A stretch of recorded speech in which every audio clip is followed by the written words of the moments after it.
അങ്ങനെ നിലമ്പൂരിൽ പോരാട്ടച്ചൂട് ഏറുകയാണ്. LDF സ്ഥാനാർത്ഥി M സ്വരാജ്, തൃണമൂൽ കോൺഗ്രസിന്റെ സ്ഥാനാർത്ഥിയായ PV അൻവർ, NDA സ്ഥാനാർത്ഥിയായ മോഹൻ ജോർജ് ഇവരൊക്കെ ഇന്നാണ് നാമനിർദ്ദേശ പത്രിക സമർപ്പിക്കുക. രാവിലെ 11 മണിക്ക് M സ്വരാജ് പത്രിക സമർപ്പിക്കും. PV അൻവർ ചന്തക്കുന്നിൽ നിന്നും പ്രവർത്തകരോടൊപ്പം കാൽനടയായി താലൂക്ക് ഓഫീസിലെത്തി പത്രിക സമർപ്പിക്കും. മോഹൻ ജോർജ് പ്രവർത്തകരോടൊപ്പം എത്തി 12 മണിക്കാകും പത്രിക സമർപ്പിക്കുക. നിലമ്പൂരിൽ ഇന്ന് നടക്കുന്ന UDF convention AICC general secretary KC Venugopal ഉദ്ഘാടനം ചെയ്യും. ഇന്നലെ മുഖ്യമന്ത്രി പിണറായി വിജയൻ പറഞ്ഞ കാര്യങ്ങൾക്കൊക്കെയുള്ള ഒരു മറുപടി കേസ് നൽകുമോ ഇല്ലയോ എന്നുള്ളതൊക്കെ ആകാംക്ഷയുള്ള ഒരു കാര്യമാണ് നിലമ്പൂരിൽ നിന്ന്. അപ്പോൾ ഇന്ന് നിലമ്പൂരിൽ ഒത്തിരി ഇവന്റ്സ് ഒക്കെ നടക്കുന്ന ഒരു ദിവസമാണ്. കാരണം പ്രത്യേക ഈ നോമിനേഷൻ കൊടുക്കുന്നതടക്കമുള്ള കാര്യങ്ങളിലൊക്കെ നമുക്ക് വിശദമായ വിവരങ്ങളിലേക്ക് പോകാം. ശാന്തകുമാർ വെള്ളാലത്തും മഹേഷ് ചന്ദ്രനും ഉണ്ട്. പക്ഷേ ഞാൻ ആദ്യം മഹേഷ് ചന്ദ്രനിലേക്കാണ് പോകുന്നത്. ഒത്തിരി ഇവന്റ്സ് ഒക്കെ ഉണ്ടെങ്കിലും അതുമായി ബന്ധപ്പെട്ടുള്ള വിശദാംശങ്ങൾക്ക് മുൻപ് ആദ്യം മഹേഷിലേക്കാണ്. Mahesh, good morning. ഈ നിലമ്പൂരിനെ സംബന്ധിച്ച് ഈ ശക്തമായ ചതുഷ്കോണ മത്സരം എന്ന കാര്യത്തിൽ ചിത്രമൊക്കെ തെളിഞ്ഞു. പോരാട്ടച്ചൂട് ഏറുകയാണ്. ഇന്ന് ഒത്തിരി ഇവന്റ്സും ഉണ്ട്, അതിലേക്ക് വരാം. പക്ഷെ അതിനു മുൻപ് ഈ UDF ക്യാമ്പിൽ ഇപ്പോൾ നടക്കുന്നത് എന്താണ് മഹേഷ്? കാരണം ഈ VD സതീശൻ PV അൻവറുമായി ചർച്ചയ്ക്കില്ല എന്നൊരു നിലപാട് പറയുന്നു. മാത്രമല്ല, ഈ ഒരു സ്ഥാനാർത്ഥി പ്രഖ്യാപനവും നിലപാട് പ്രഖ്യാപനവും ഒന്നും താൻ ഒറ്റക്കെടുത്തതല്ല, അത് UDF ഒറ്റക്കെട്ടായി എടുത്ത തീരുമാനമാണ്, ഇനി ചർച്ചയില്ല എന്ന് അദ്ദേഹം പ്രഖ്യാപിക്കുന്നു. അതിനുശേഷവും നേതാക്കൾ ചർച്ചകൾ നടത്തുന്നു. ഏറ്റവും ഒടുവിലത്തെ വിവാദമായിരുന്നു രാഹുൽ മാങ്കൂട്ടത്തിൽ രാത്രി പോയി ഈ PV അൻവറിനെ കണ്ടതും. പിന്നീട് പാർട്ടി തള്ളിപ്പറഞ്ഞു, തെറ്റ് ബോധ്യപ്പെട്ടെന്ന് രാഹുൽ മാങ്കൂട്ടത്തിൽ പറഞ്ഞു. അതൊക്കെ ഒരു വശത്ത് നടക്കുന്നു.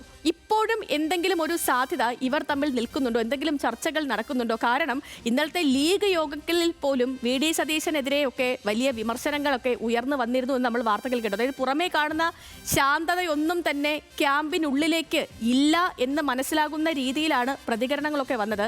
അടിയൊഴുക്കുകൾ എങ്ങനെയാണ് UDF ക്യാമ്പിൽ? എന്താണ് ഇപ്പോൾ നിലമ്പൂരിലെ ഒരു ഗ്രൗണ്ട് പൊളിറ്റിക്സ്? മഹേഷ്.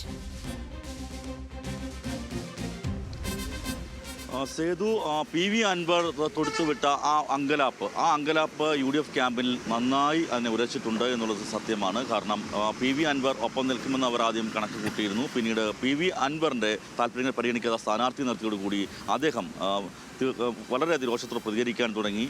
ആ പ്രതികരണമൊക്കെ ഉണ്ടെങ്കിലും PV അൻവറിൻ്റെ പ്രധാന ശത്രു പിണറായി ആയതുകൊണ്ട് PV അൻവർ തങ്ങൾക്കൊപ്പം ചേരുമെന്ന് തന്നെയാണ് UDF കണക്ക് കൂട്ടിയത്.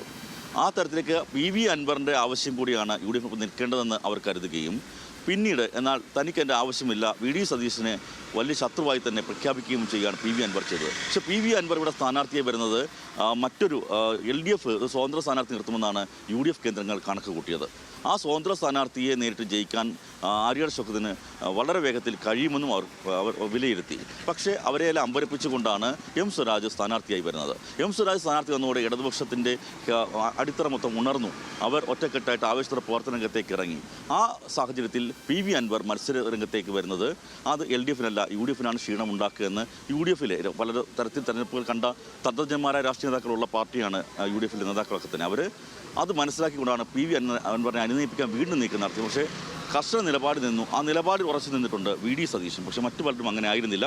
ഇന്നലെ UDF കൺവീനർ അടൂർ പ്രകാശ് പറഞ്ഞ ഒരു വാക്ക് അത് വളരെ പ്രസക്തമാണ്. കാരണം മത്സരിക്കാൻ തീരുമാനിച്ചു. ഇന്ന് നോമിനേഷൻ കൊടുക്കാൻ പോകുന്നു PV അൻവർ. പക്ഷേ നോമിനേഷൻ പിൻവലിക്കാൻ 5-ാം തീയതി വരെ സമയമുണ്ടെന്നായിരുന്നു UDF കൺവീനറുടെ മറുപടി. അപ്പോൾ UDF ചെയർമാനായ VD സതീശൻ പറയുന്നതല്ല UDF കൺവീനർ പറയുന്നു. അത്തരത്തേക്ക് കോൺഗ്രസിൽ ഇത്തരത്തിലുള്ള അഭിപ്രായ വ്യത്യാസങ്ങൾ, UDF അഭിപ്രായ വ്യത്യാസങ്ങളൊക്കെ തന്നെയുണ്ട്. ലീഗിന് ഇത്തരത്തിൽ അഭിപ്രായ വ്യത്യാസമുണ്ട്. കാരണം PV അൻവരെ ഒപ്പം കൂട്ടേണ്ടതായിരുന്നു എന്ന നിലപാട് UDFിൽ പ്രധാന കക്ഷിയായ മുസ്ലിം ലീഗ് വിഭാഗത്തിനുണ്ട് എന്നുള്ളതും സത്യമാണ്. എന്തായാലും ഈ ഒരു പ്രശ്നത്തിൽ തന്നെയാണ് ഇപ്പോഴും UDF മുന്നോട്ട് നീങ്ങുന്നത്. UDF ആണ് ആദ്യം സ്ഥാനാർത്ഥിയെ പ്രഖ്യാപിച്ചത്. അതിൻ്റെ മേൽക്കൈ ആദ്യം മണ്ഡലം നേടി വരുമ്പോഴാണ് ഈ അൻവറുമായുള്ള വിഷയങ്ങൾ ഉയരുന്നത്. പിന്നെ M സ്വരാജിൻ്റെ സ്ഥാനാർത്ഥിത്വം വരുന്നു. അതോടുകൂടി കാര്യങ്ങൾ മാറുന്നു. ഞാനിവിടെ വന്നിറങ്ങുമ്പോൾ കനത്ത മഴയായിരുന്നു. മഴയത്ത് ഒരു മരം ഒടിഞ്ഞുകൊണ്ട് എൻ്റെ തലയിൽ വീഴാൻ തുടങ്ങിയതാണ്. ഓടി മാറുകയായിരുന്നു. അവിടെ നിന്ന് നമ്മളിപ്പോൾ നോക്കുമ്പോൾ ഈ M സ്വരാജിൻ്റെ സ്ഥാനാർത്ഥി പ്രഖ്യാപിച്ചിട്ട് M സ്വരാജ് കഴിഞ്ഞ ദിവസം വന്നിറങ്ങിയ ആ ദിവസം മുതൽ ഇവിടുത്തെ രാഷ്ട്രീയ കാലാവസ്ഥ മാത്രമല്ല കാലാവസ്ഥയെ മാറി. ഇവിടെ ഇപ്പോൾ ചൂടാണ്, മഴയില്ല. അപ്പോൾ ഇന്നലെ PV അൻവറിൻ്റെ സ്ഥാനത്തും കൂടി ആയപ്പോൾ ആ ചൂട് കുറച്ചുകൂടി കൂടിയിരിക്കുകയാണ്. അപ്പോൾ ആ തെരഞ്ഞെടുപ്പ് ചൂടിൻ്റെ അങ്ങേയറ്റത്തിലേക്ക് അതിൻ്റെ പാരമ്യത്തിലേക്ക് പോവുകയാണ് ഇപ്പോൾ നിലമ്പൂർ. തീർച്ചയായും മഹേഷ്, കാരണം ഇന്നലെ മുഖ്യമന്ത്രി പിണറായി വിജയൻ എത്തി അദ്ദേഹത്തിൻ്റെ ആ ഒരു കൺവെൻഷനൊക്കെ കഴിഞ്ഞതിന് ശേഷം കുറേയും കൂടിയൊക്കെ ഒന്ന് മണ്ഡലം ചൂട് പിടിച്ചിട്ടുണ്ട്. മഹേഷ്, ഇന്നലെ ഇപ്പോൾ മുഖ്യമന്ത്രിയുടെ ആ ഒരു പ്രസംഗമൊക്കെ കാണുമ്പോൾ തന്നെ നിലമ്പൂരിൽ അദ്ദേഹം ഒത്തിരി കാര്യങ്ങൾ പറയുന്നുണ്ട്. അതും ഈ രാഷ്ട്രീയ വഞ്ചനയൊക്കെ പറയുന്ന സമയത്ത് പോലും PV അൻവറിനെ പേരെടുത്ത് അദ്ദേഹം വിമർശിച്ചില്ല. എന്നാൽ ഒളിയമ്പുകൾ ഒത്തിരി ഉണ്ടായിരുന്നു താനും. ഈ ഇടത് ക്യാമ്പിൽ ഇപ്പോൾ നടക്കുന്നത് എന്താണ് മഹേഷ്? ഇപ്പോൾ കാരണം ഈ PV അൻവർ ഒരു ഫാക്ടറി അല്ലെന്നാണ് ഇപ്പോഴും ഇടത് ക്യാമ്പ് പറഞ്ഞുകൊണ്ടിരിക്കുന്നത്. പക്ഷേ PV അൻവർ പറഞ്ഞത് 25,000 വോട്ട് തനിക്ക് ഷുവറാണ്, പിന്നെ മറ്റുള്ള നിഷ്പക്ഷ വോട്ടുകളും തനിക്ക് ലഭിക്കുമെന്ന് PV അൻവർ പറയുന്നു. ഇടത് ക്യാമ്പിലെ മുന്നൊരുക്കങ്ങൾ അവിടെ നടക്കുന്നത് എന്തൊക്കെയാണ്? ഇടത് ക്യാമ്പ് ആവേശത്തിലാണ്. അതിന് പ്രധാന കാരണം സ്വരാജിൻ്റെ സ്ഥാനാർത്ഥിത്വം തന്നെയാണ്. നമ്മൾ കണ്ടതാണ് ഇന്നലത്തെ കൺവെൻഷനൊക്കെ വലിയ ജനപങ്കാളിത്ത സ്ത്രീകളും കുട്ടികളുമൊക്കെ ഉൾപ്പെടെ വരുന്നുണ്ടായിരുന്നു.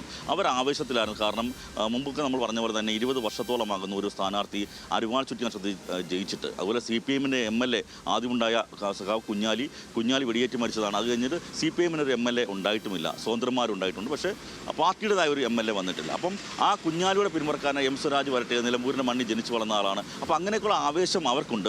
PV അൻവറുമായി ബന്ധപ്പെട്ട് ഇങ്ങനെ UDF ഇങ്ങനെ ചക്ക കൊഴിയുന്ന പോലെ കൊഴിയുന്ന അത് കണ്ട് രസിക്കുകയാണ് അവർ പലരും എന്നുള്ളതാണ് യാഥാർത്ഥ്യം. PV അൻവർ പിടിക്കുന്ന വോട്ടുകൾ LDF-ൻ്റെതാവില്ല, ഇനി അത് UDF-ൻ്റെ തന്നെ ആയിരിക്കും. UDF-ന് അൻവർ വഴി കിട്ടേണ്ടുന്ന വോട്ട് ആ വോട്ടുകളായിരിക്കും പോവുക എന്നാണ് അവർ കണക്ക് കൂട്ടുന്നത്. ഇപ്പോൾ ഞാൻ നിൽക്കുന്ന ഒരു ചായക്കടയുടെ മുമ്പിലാണ്. ചായക്കടകളാണല്ലോ എപ്പോഴും ഇതിൻ്റെയൊക്കെ കേന്ദ്രം. നമുക്ക് ഈ നാട്ടുകാരോട് കൂടി ചോദിക്കാം, എങ്ങനെയുണ്ട് തെരഞ്ഞെടുപ്പിൻ്റെ ചൂടൊക്കെ? തെരഞ്ഞെടുപ്പിൽ ഇപ്പോഴത്തെ കേരളത്തിലല്ലേ വർഗീയതൊന്നും ഇല്ലാതെ സുരാജ് ജയിക്കും. തന്നെ ആര്യയുടെ മോമ അല്ല, സുരാജ് ജയിക്കും. നമ്മളെ അഭിപ്രായം അതാ. നമുക്ക് PV അൻവർ മത്സരിക്കാൻ തീരുമാനിച്ചു ഇല്ല, ഇന്ന് TV-യിൽ ഇപ്പോൾ പറയണാകണേ ഞാൻ മത്സരിക്കൂല, UDF-ൻ്റെ ഭാഗം ആകുകയാണ്, അങ്ങനെയും പറയുന്നുണ്ട്. PV അൻവറിനെ നമുക്ക് പ്രവചിക്കാൻ പറ്റില്ല, മാറ്റം. കമ്മ്യൂണിസ്റ്റ് പാർട്ടിക്ക് വേണ്ട, ആ പാർട്ടിക്കാരനാണ്. അതൊരു കമ്മ്യൂണിസ്റ്റ് പാർട്ടിക്കാരനാണ്. അദ്ദേഹത്തിന് കൃത്യമായ നിലപാട് എങ്ങനെയാണ്? സ്വരാജ് ജയിക്കാനാ സാധ്യത. സ്വരാജ് ജയിക്കാനാ സാധ്യത. അൻവർ എന്തെങ്കിലും സ്വാധീനം ഉണ്ടാക്കുമോ? ഒന്നും ഉണ്ടാക്കില്ല. അൻവറിനെ പറ്റും ഒന്നുമില്ല, അത് പറ്റപ്പോയി. ഓനൊന്നും ചെയ്യാൻ കഴിയില്ല.